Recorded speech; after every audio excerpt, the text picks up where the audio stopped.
Hello, everyone. This is Tom the Wetner, the conversationalist here in upstate New York. It is 76 degrees. We're having Indian summer. Let's hope it holds out for Halloween because the kitties are out there. Once again, share a comment. Make me think that at least somebody's listening to me. It would be a big enjoyment for me that one person would say, I hear you. All right, today is a special day. As you can see, the interior designers have been in. They have my battle flag and my pictures up, and they have more pictures to set up. The studio is coming together, and we have an audience today. And I have my Nerf gun. If anybody gets out of line, I'll take them out. As you know, Joshua, the Wizard of Oz. Nobody gets in to see the wizard, not anybody, is here with us today. Not as a producer, but as a conversationalist. Not an argumentative conversationalist, but a conversationalist. And the topic today is the future internet.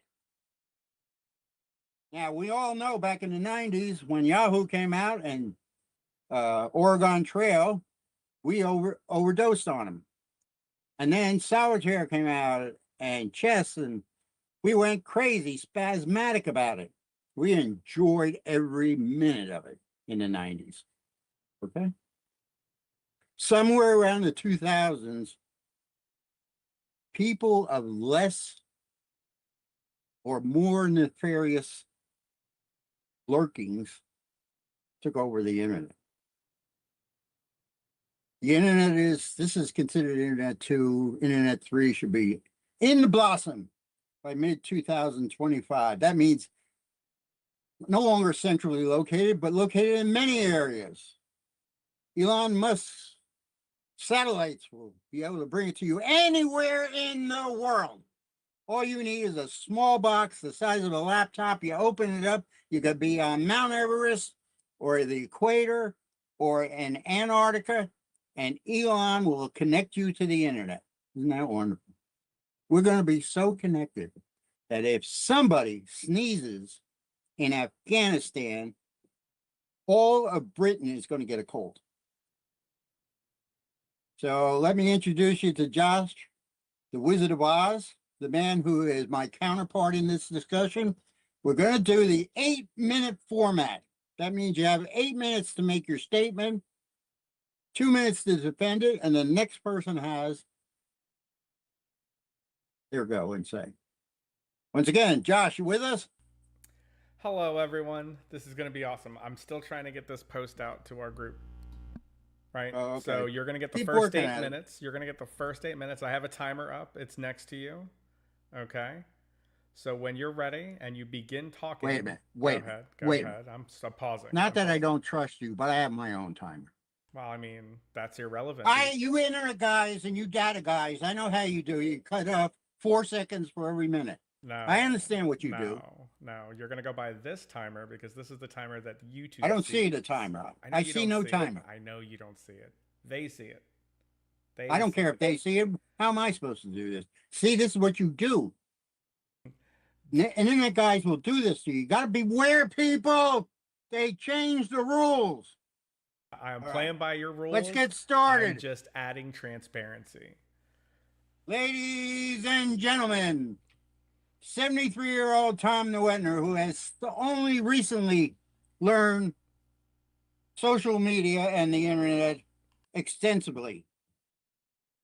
I did play in the 90s and I played in 2000 because I was in law enforcement and then, of course, being a chef and owning my own restaurants and bars, you have to use POS systems, which are a point of sale. So you know your inventory, so you know your pricing, make sure you're doing a profit. Very helpful. Closed systems, people don't get into them. And they're easy to work. You hit one button, it opens up something that goes to QuickBooks, goes to the accountant sends the stuff back. Fantastic. That is the best side of the internet. Having Google, I thought at one time, made you the smartest person in the world. Anything you want to know, anything, any little thing, any big thing, you go on Google. Ding, ding, ding, ding, and you're got it. You can impress your friends and your enemies. Guess what? In the 2 years that I have been on this internet too, learning from my daughter and from a bunch of friends and then interns and professors, and finally finding Joshua, who's been a real advocate for me learning and is very patient teaching me. I refer to him as the wizard, but he's more than that. He's actually the guy who built a lot of this, what we use today, and made it accessible to the federal government. And finally, federal government had enough of him and, gave him a pension and told him to go away. And he made it sign a state secret act that he wouldn't disclose anything. So that's who I'm dealing with. So let's get back to the internet. 73 against a 40-year-old. The internet is a cesspool. And I'm not talking a 6-foot cesspool or an 8-foot cesspool. I'm talking about a bottomless cesspool. Trolls, lies, misinformation, things that will make your hair stand up when you say, WTF, what is this? Today, across my board came this thing about Walmart closing down for one whole day and Target doing the same thing to give their employees time home with their families. It's a lie. It is some troll put that up, and it has flashed across the internet like Hardy Hio Silver and away. I even report. Should have done better fact check. You understand what I'm saying to you? The internet is not what we think it is. The internet is potholes and the stream of data that is flying through the air. Now, I know it's centralized and I know all these people own it, but the Generation 3 is not going to be owned by Bezos and all that crew. It's going to be owned by the 6 corporations that own everything else in the world.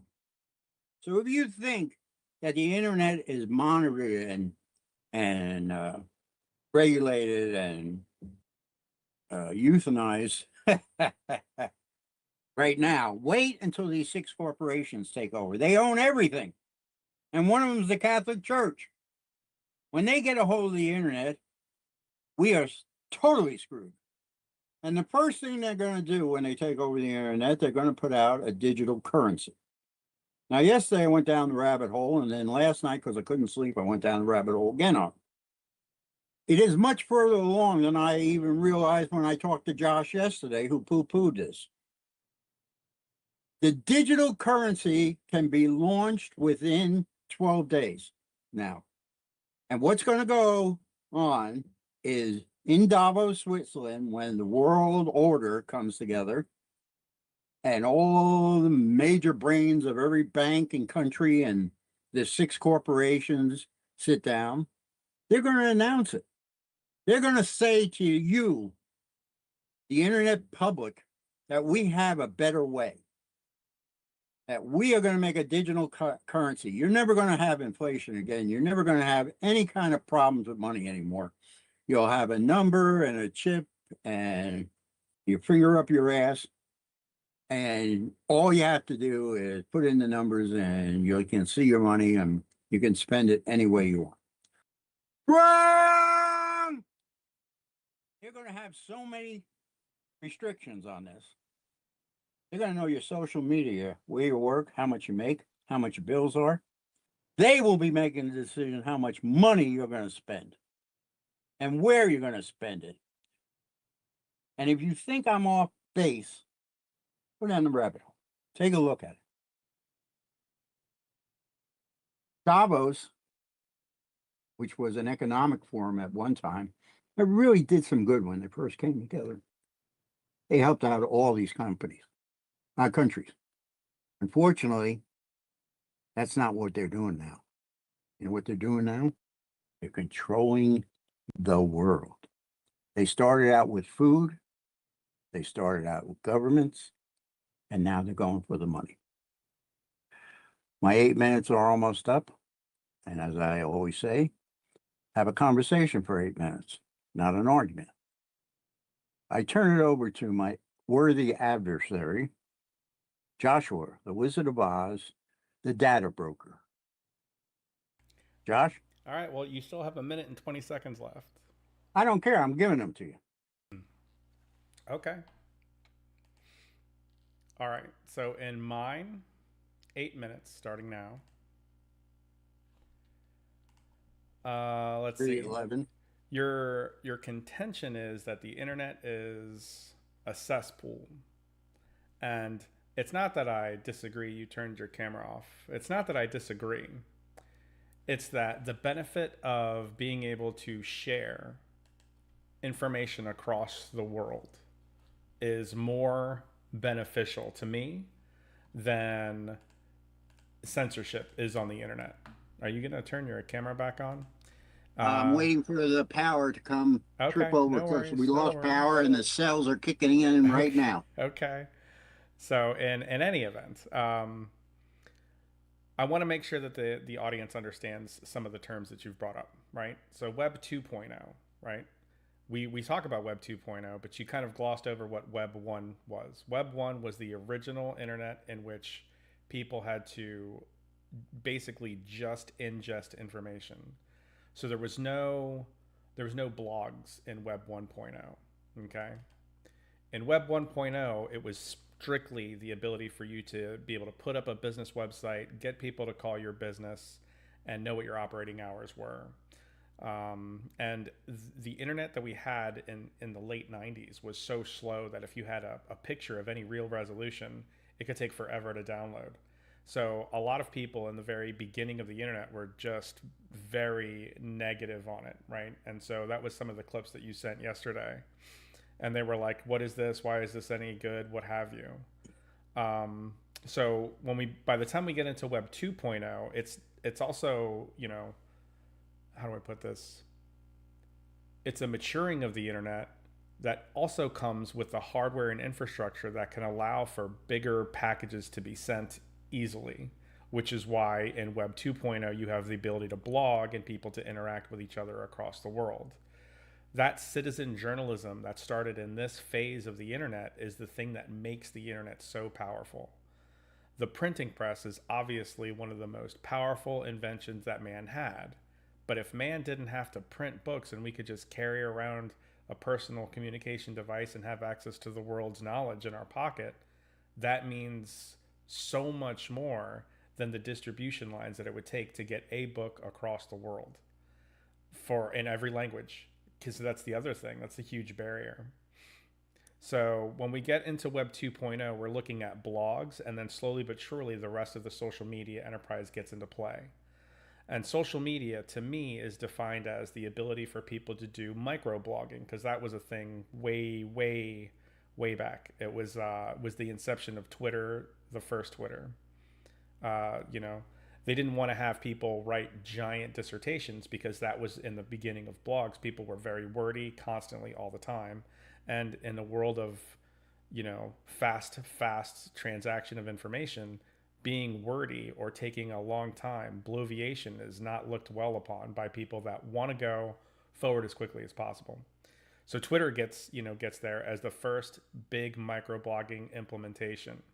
At the same time that this is happening, YouTube is starting to create something where they were like, well, we know what people like, right? We had MP3s. We had these music stealing sites or piracy sites or what have you, getting music all across the world from everywhere. And they saw the benefit in that, and people love music. People all over the world love music. But the next iteration is video. And so YouTube jumps in hand and says, we're going to go straight to full video publication. They get whatever it is that they get. And now you have the richest form of media that you can expect to transfer any kind of information, whether it's education, a skill, a trade, awareness. You have the ability to reach anyone in the world. And so basically, one of the things that I find most troubling about regular mainstream or legacy media, whichever one you want to talk about, the power that it took to be able to get a TV broadcast through the airwaves into people's homes and help with the social engineering construct that comes from a centralized government. That has been shattered by YouTube and social media. That's why Elon Musk and Mark Zuckerberg are so powerful. To your mentioning about the commerce, we already see what it looks like when a company has the power of it. That's Amazon. Amazon has transactions all over the world for people to be able to buy and sell things. When you look at the the Chinese billionaire, I can't remember the guy's name, but he basically created a website called Alibaba, and it is a manufacturer's Amazon. That's all it is. You can go to Alibaba, you can find the manufacturers, you can have them send you a test product, and they will mass produce that for you. Anybody can do this, right? That's the power of the internet. That's the power of free trade. China went after that guy. That guy became a billionaire instantly. And so this is the power of free commerce and free communication, free speech, barring censorship. And the idea that the small percentage of the ruling class can censor the people with a tool as powerful as the internet, it's laughable. It's just laughable. If we're not able to talk or communicate about the exchange of ideas freely, then you're being steered. And I'm not the kind of person who likes to be driven, right? So to me, even though there's a cesspit, there is a bunch of stuff out there. I would just like to point out to the TV era of your age. When TV was coming out, we went from, 3 channels to 50 channels to 500 channels. And the grand, amazing, beautiful stuff that came out there is littered with nonsensical, weird, crazy art. Right? So to me, your stance to me is the same stance that I've seen from all media or all media transfer devices. How many bad books are there? How many terrible, terrible music has been created and pushed on us? Right? To me, this is all the same. And so I will stop with 50 seconds left to go, and we'll find out what it is that you think about my stance on the internet is fine, and you old people need to just relax and let things happen. Dun, dun, dun, dun, dun, dun, dun, dun, dun, dun, dun, dun, dun, dun. The old same shit that everybody says. It's a wonderful place with all this magnificent building. Trying to make us a better world. It has not made us a better world. My friend, Long Dick Yon, who owns IP Daily, will tell you. You didn't get that joke? Longdick.com? IP Daily? Never mind. That joke's from the 50s.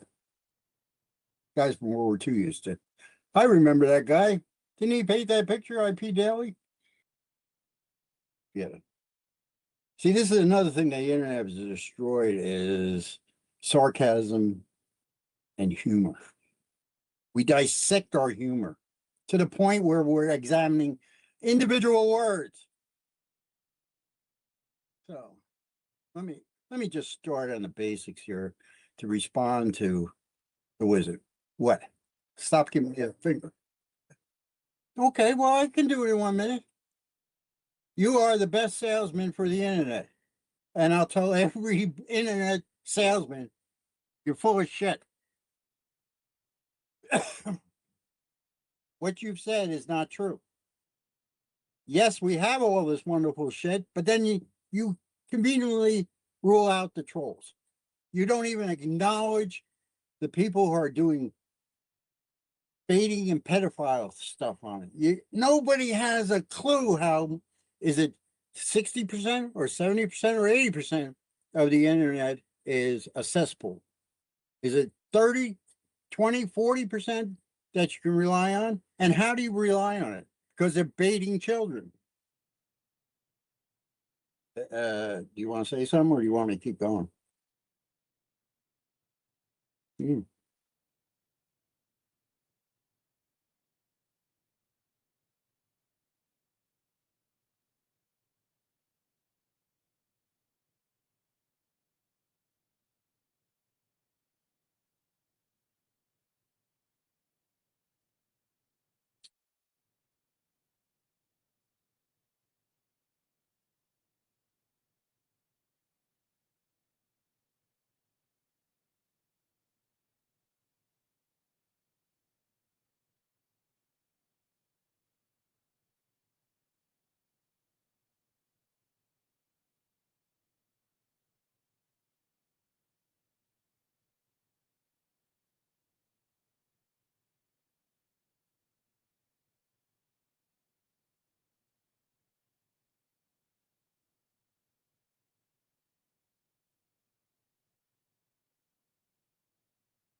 Sorry, I didn't want to interrupt you. Yeah, no, I want my full 8 minutes.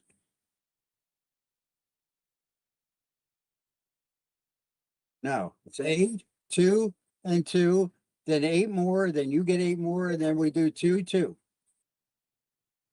Yes, I am.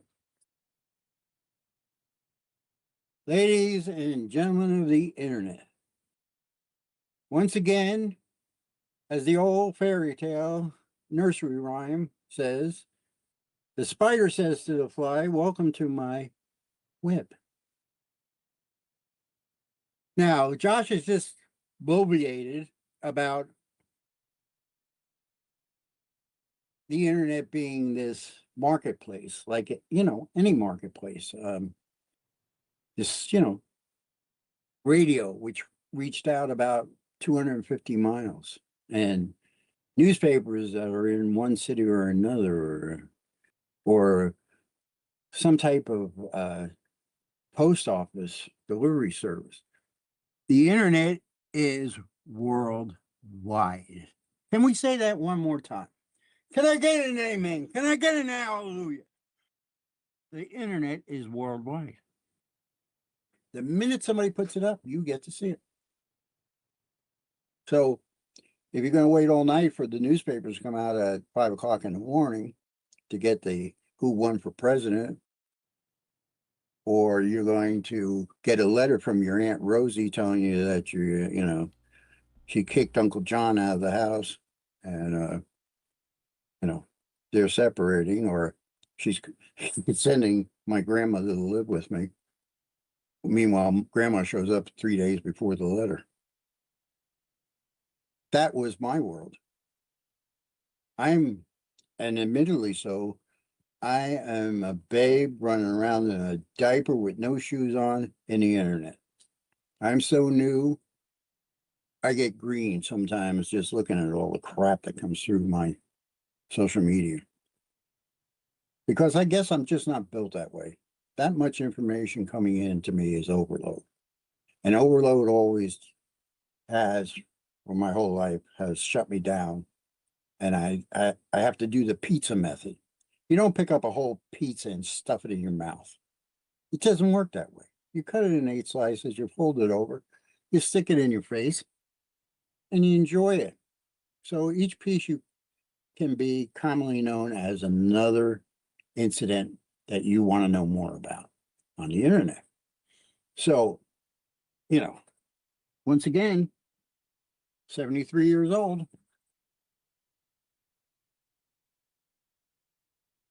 See how thick that is? I take notes. You know why I take notes? I'm 73.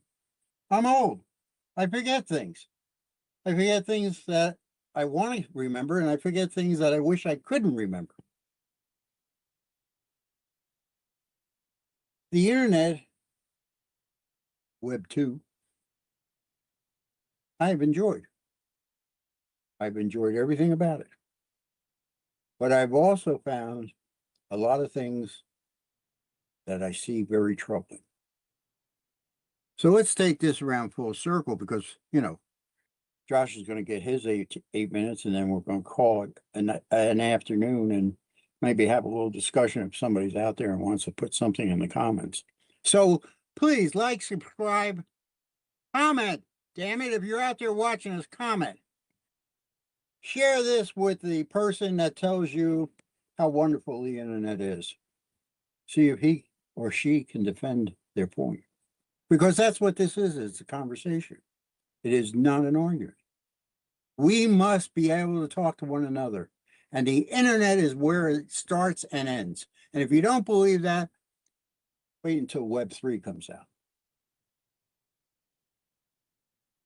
I had this very conversation with the very answers that are Josh is giving from a 38-year-old two PhDs running a building inside a university that is run by the federal government.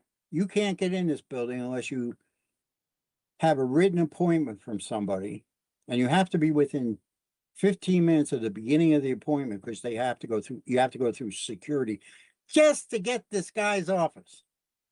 And he's not even in charge. He's just one of the wingmen. If you have to go through all that to get questions answered about Web 3, I think I just doo-dooed my pants. I threw up in my throat a little bit. Because what I know of Web 3, which is, I guarantee you, not anything but a small dose, a minuscule amount. However, I do know that every evolution, every year, the web seems to be getting darker. Internet gets darker. Today, while I was waiting to get in, I was on the internet and I literally shut it off for the number of people that were just attacking while I was online.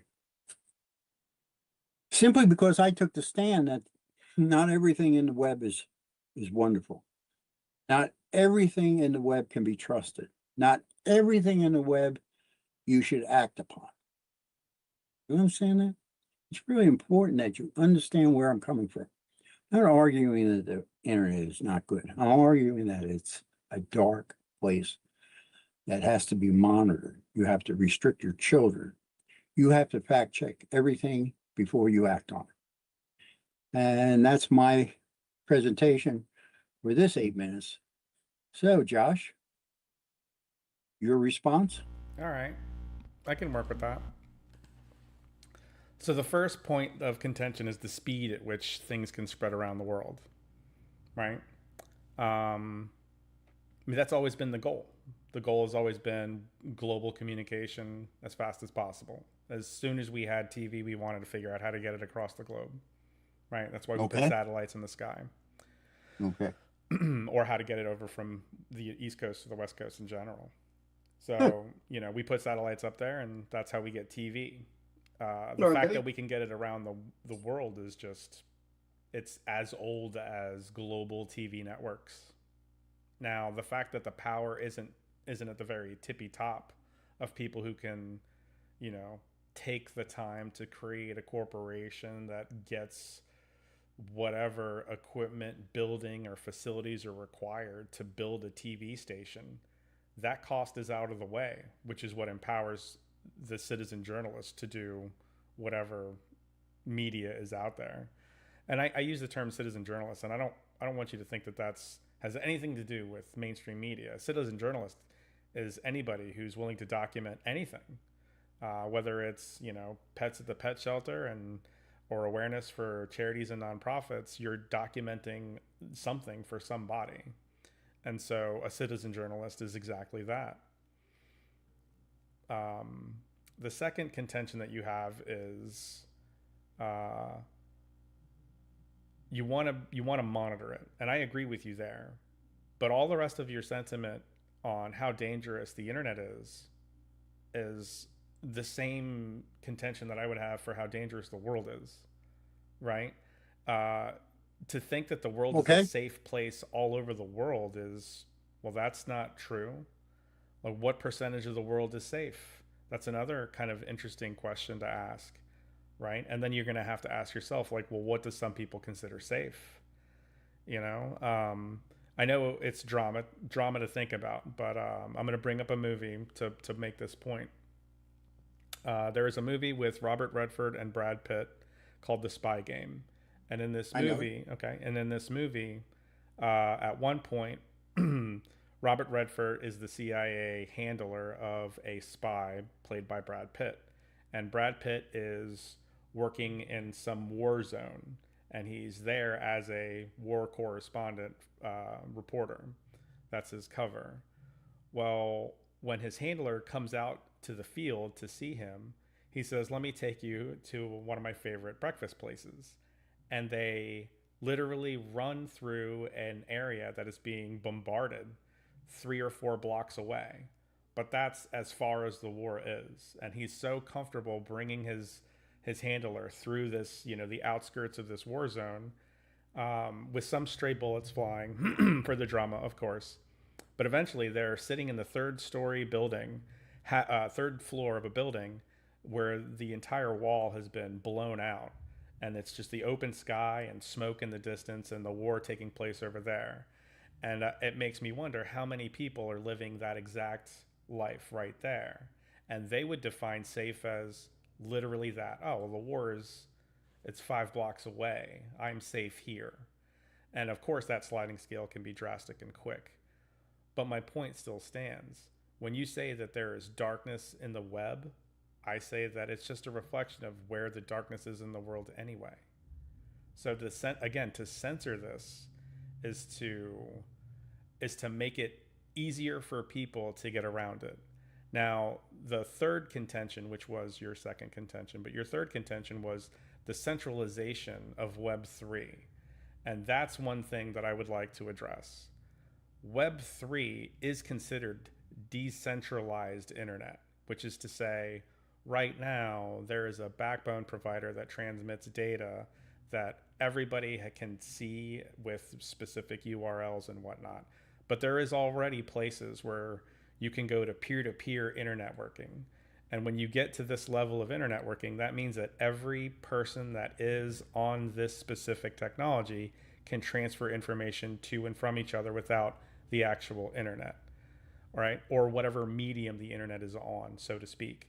And to give you an example of what that's like, near field communication is a product that we already have in our cell phones. It's how you can wave your cell phone in front of somebody else's cell phone and transfer contact information or what have you. The medium here is air, and the question is how close do we have to get for that to happen? Famously, in some Eastern Asian video games are near field communication multiplayer games, which is to say, instead of having to go all the way up to the cloud and find people to play with, if you're on a 2-hour train ride going out of Tokyo to get home, you might be playing on your cell phone with the other, 2 or 3 dozen people that are playing that same game, but it's a shared internet experience without the ability to go through a tunnel without losing connection, because that near field communication is here in the space that we share. So again, the evil of the internet is the same as the evil of the world. The safety of the internet is the same as the safety of the world. And I think you might be a little misled on what Web 3.0 is going to be, because if it is centralized, it is still Web 2.0. And I have 2 minutes left, but I will give that back to you. Do you want 8 minutes, 2 minutes? How are we doing this? I can't hear you. 2 minutes. Are we ready? 2 minutes. Oh, whoops. 2 minutes and go. What Josh has just described is absolutely perfect and true, and the way it goes down and the way it will go down. What I'm trying to say and what I'm trying to bring out, I know I'm howling in the wind, but I want people to at least give some credence to the fact that with the ever-growing internet and the number of people on it, it has the ability for good and bad. Like anything, like Josh says, everything is good and bad. Been that way since Adam and Eve. Come on, guys. We've been munching on the apple forever. However, we've never had anything like this, where you can instantaneously affect somebody around the world. I mean, even like you said, a broadcast, well, yeah, it takes time to get there, but it's less time than sending a letter. So everybody gets the same information. It's just not as fast. I understand that. Newspapers. I love newspapers. I still love newspapers. Sure, the news in the newspaper is old and is they take literary license with it. But I just like to feel a paper in my hand and reading the written word, seeing the pictures, going over the baseball scores or the football scores. I bet on racehorses that I only go to Saratoga anymore. I don't go to all the racetracks I used to. I'm only in the month of August and September when they're running in Saratoga, New York. And I fall asleep with the racing form in my hand, and I wake up with the racing form in my hand, because for whenever we're up there a week or two, I very much enjoy that, betting on an animal. Not betting on this animal. Your time is up. Go ahead, take your 2 minutes. Take your best shot. Well, you really introduce anything there, but I hear what you're saying, and Well, it's if you can hear what I'm saying, how do you say I didn't introduce anything? you didn't introduce anything new. You didn't even compound on any form of argument. You're just kind of taking 2 minutes. Bloviating? Yeah, Bloviating? exactly Yeah, that. bullshit. Exactly that. The new, But the, hold on. Let's get rid of this weird situation with the timer, and let me ask you something, okay? Because yeah, this is an interesting conversation to have with somebody who is playing with time versus actually talking in a free flowing manner. I want you to ask me what you think the internet, or ask me a question that you are worried about, and be specific, and then okay, let me I respond to can do that, that. and then you tell me what my response means to you. Go. Okay. Web3. Will the individual have more control with Web3, or will the six corporations have more control? All right. So, again, by definition, Web3 is decentralized. The concept of decentralization is currently in play using a technology called blockchain and in a currency called Bitcoin. The whole idea of blockchain is that this thing isn't owned by any one person. And that's what's most important about decentralization. Okay.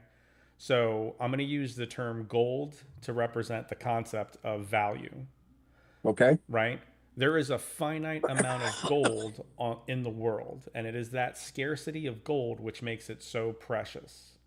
So as more and more people need this gold for whatever it is that they're going to use it for, it becomes used and then it becomes more expensive again because it gets the scarcity of it is the most important thing. If we had unlimited gold, nobody would care about it. Think of it like dirt. We have unlimited dirt. We build shit on dirt. We don't really care about dirt. We plant stuff in healthy dirt, but all the rest of it we live on top of. Period. Right? If we had that much gold everywhere, we would find different uses for it. And again, the uses might have a value, but the fact that it is what it is and all the properties that gold has is what makes it so unique. Now, that's not to say that other things have more value. The most important thing about this value term is this: when somebody comes to you with a gold coin, you both will agree on what the value of that coin is, because at the heart of commerce is trading something for something. And it doesn't matter what it is. It could be money, it could be service, it could be a product for money, service, or a product.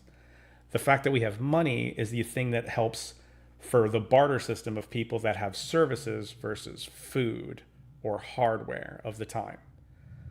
Bitcoin is saying, hey, the world is playing a game with fiat currency that they're just creating all of this inflation and forcing the world to become more expensive, and they're doing it in an irresponsible way.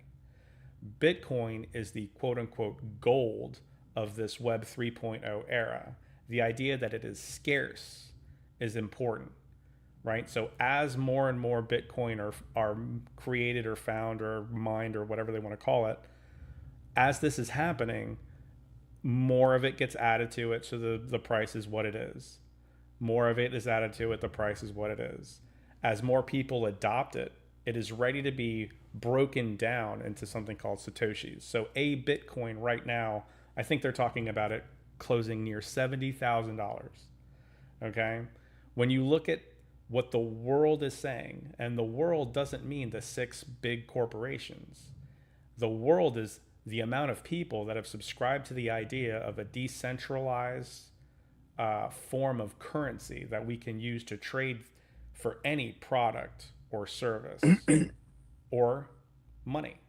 And that's the decentralization of it. The full adoption is going to take that same decentralization and incorporate that into all of the users, the power of being able to create something that the regular internet can't just shut down, right?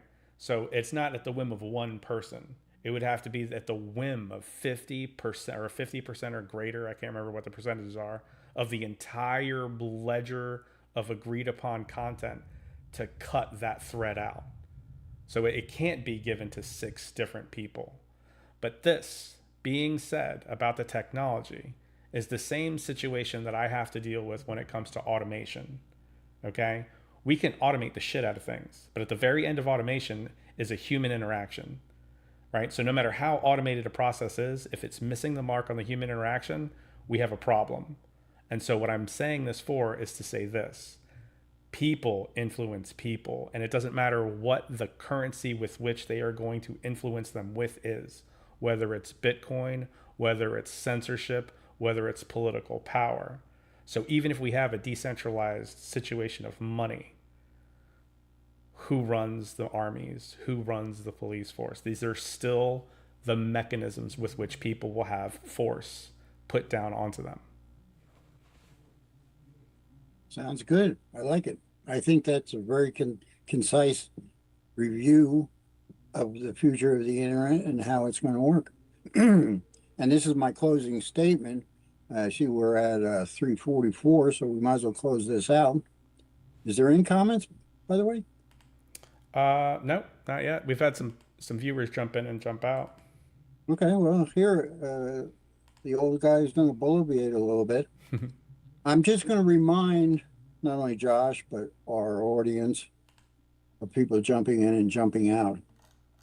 De Beers was a diamond mining corporation from the 1800s. In the late 1930s, 40s, they stumbled upon just a mountain of diamonds.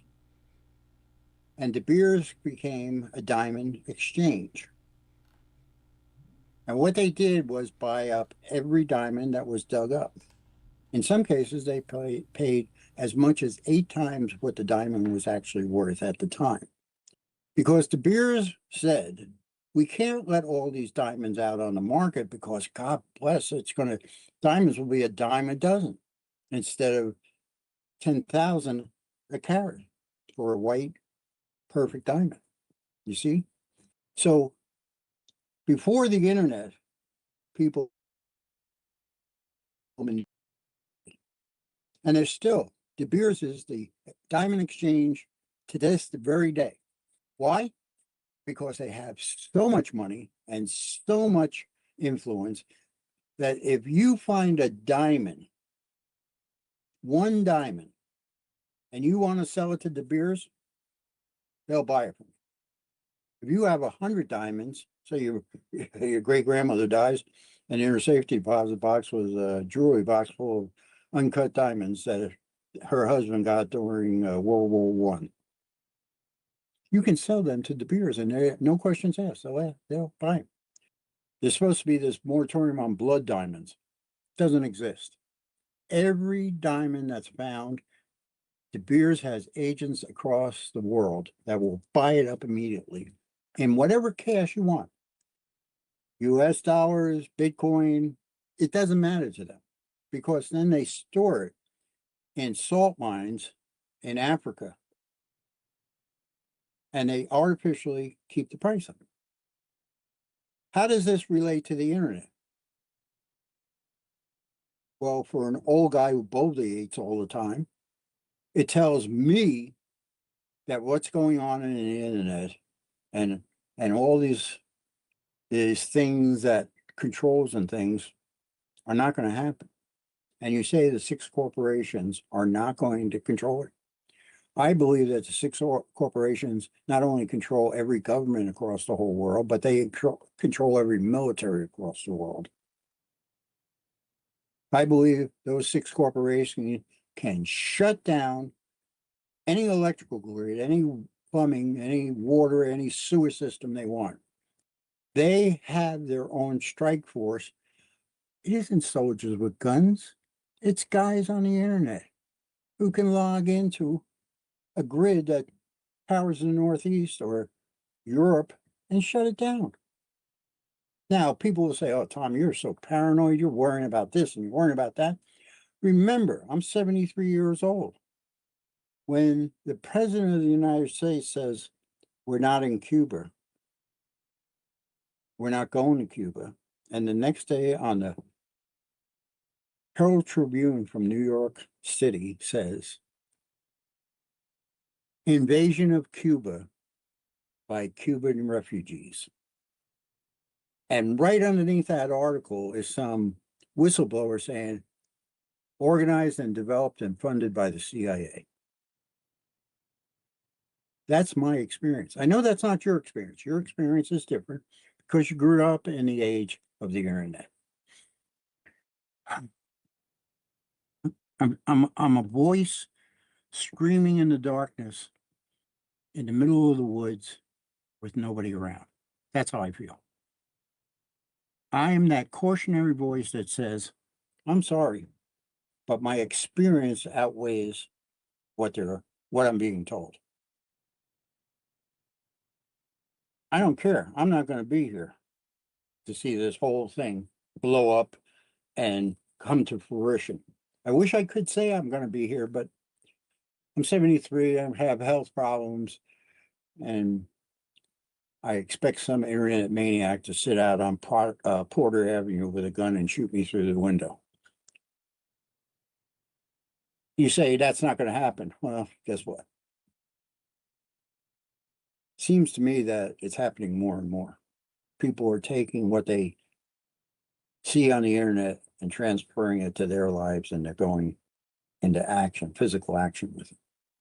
And then they leave a note on the internet or video or recording that says, hey, guess what? This is what I'm going to go do. And then they go do it. Nobody's watching that. Now, this is what happens when you equate the term words equal violence, right? Words are not violence. And if you think that words are violence, it gives you the justification, self justification, to go and enact violence. That's sad. For It's you to say not just that, sad, it's that what's is happening. sad. It's what's happening. That is sad. I can't believe you actually said that. Because as a person who has delivered and looked in death's eyes, let me tell you something, words count. Words have meaning. No, no, no. Words are forceful. Words are powerful for sure.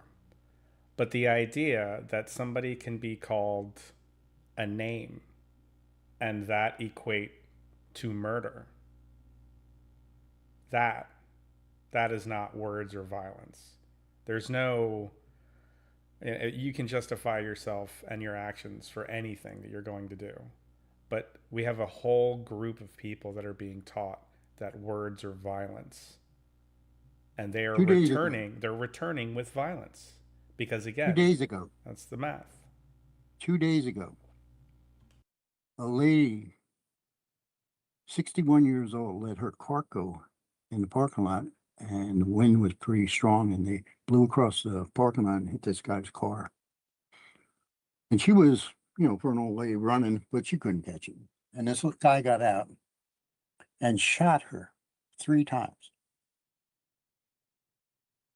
And amazingly, this guy just got in his car or truck or whatever it was and drove off. I don't even know where it was. I read it and it's one of those things you absorb and you don't really retain. But he told him, I just got the truck washed and waxed. So irrational action has happened since time immemorial. Look at the Roman Empire, emperors. Look at Caligula. There's a guy who reacted to every word somebody said. He killed everybody. He even killed their horses. I mean, words are powerful and people react to them. But even worse than that, simple things that happen can generate such anger to it's exponential. Now let's just get it back to the internet. If you're bombarded you make a comment, you're bombarded by thousands of people about your comment, good and bad. Where is that breaking point? I don't know because I don't have that information. But what I'm saying, I'm screaming in the wilderness. There is more than just the physicality of the process and the internet itself. It is about the people.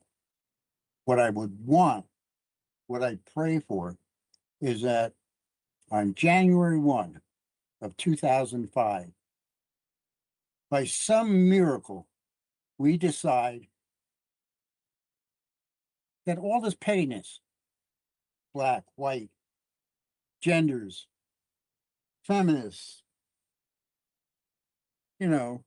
rednecks, hillbillies, we drop it all and we just become human beings and use this internet to get to that end.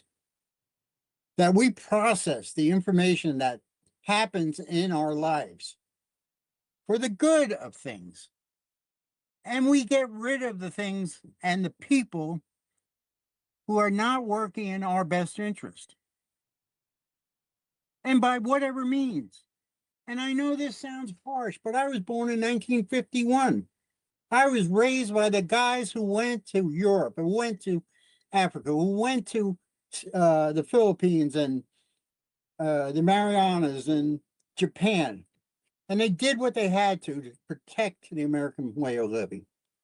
When I was growing up in New York City, pedophiles did not last long in our neighborhood. On the internet, you have no intersection of reality and what is being published. The only thing you have on the internet is your caution, your ability to decide what you're take in and use and what you see as detrimental to you. So you're going to gravitate towards the things that will make your life better, and you're going to avoid the things that do not make your life better. If that's bloviation, then we need to redefine the word, because I'm just this old guy who's lived these 73 years. I didn't read about it in a book. I didn't watch a videotape on it or a recording or some YouTube video. I'm telling you from life experience. For once, take steam locomotives from the 1800s. They said that they would kill thousands of people, pollute the ground, cause all these earthquakes once they got the tracks out there in California. Simple thing like just steam engine railroad. And now here we have the internet. And all I'm saying to you is learn from the mistakes of the past, bring it forward, and apply it to the internet. And come January 1st of 2025, somebody, some wizard among all the wizards on the internet, start a movement. Use the internet in a positive fashion. Report the people that are not doing it. I'll use a word that nobody uses anymore. Persecute people who do wrong. Persecute. Look it up. I know you don't know what it means, but look it up. People in my generation knew if you had a problem, you solved it, and you solved it quickly. We don't have that anymore. Now we have safe spaces. Now we have people of negotiation. You have a disease in the internet, and it's a disease of a cesspool. It doesn't come at you like a monster. It's very innocuous. It infects you, and sooner or later you're either going along with the crowd or you're dead and off it. It's up to you, the individual, to make the internet a better place. Like, subscribe, comment, share. I'm going to give Josh the last 2.5 minutes. No, I like where you're going with that. Do better, be better, and the world will be a better place. I firmly believe that. I think that because I'm more accustomed to the internet, and that I'm used to seeing the same behavioral patterns, regardless of things. To me, the fact that it's we use a term in my world. What is that term? Scalability. The internet makes Oh, I love that word. Yeah, the internet makes things scalable at a giant rate, right? Right. And for those of you that want to understand what that means, it's virality, right? If somebody were to go viral, that means a lot of people were clicking like or having or sharing comments about it, or taking it and creating something new out of it. Virality, right, is something that is very unique to the internet. Right. Okay. When it comes to like the darkness of people or the all of the other stuff, I look at the constant stream of the internet the way I look at any waterfall. The amount of tremendous water that is moving through that space, and you want to go and put a nice little paper cup on it and say these people said bad things. Like the power of that current is going to strip that away. Yes. And so that to me is the inherent in like that to me that's the issue with censorship. Like it is an impossible thing to do. It is a ridiculous pursuit to even try to go for. But more importantly, let the bad people say bad things so we can find them and persecute them. Right? Of course. And so if you are doing something terrible, then yeah, and you're stupid enough to put it on the internet, of course. Every day. Of course. Yeah, of course. Every day. So go ahead and remind these people to like and subscribe. But before that, I just want to say, listen, this is a conversation. I get loud because I'm loud from that generation. I understand that people are more comfortable in their opinions now where when I was young, I was still forming my opinions, and I, you know, got a lot of things wrong, and I admit that. And I could be totally wrong about the internet. But if I'm not wrong, if it is something that we need to stop now before Internet 3 comes in and whatever transpires from Internet 3, I want you to know it's in your hands. Well, Tom Newentner, the conversationalist, we actually got through this without a screaming match, which is really nice.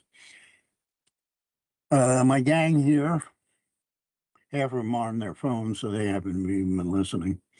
The other half is writing big notes on cardboard sheets, flashing them at me, which is like something coming up on the internet. One of those things that pop up. I'm not paying attention to them or them. Josh, God bless. Thank you for helping me and teaching me and putting me in this situation where I can at least say what I have to say. Maybe you'll play it back in 50 years from now and tell somebody, look at this guy. God bless. Like, subscribe, comments, share. If you see me on the street, ignore me. God bless.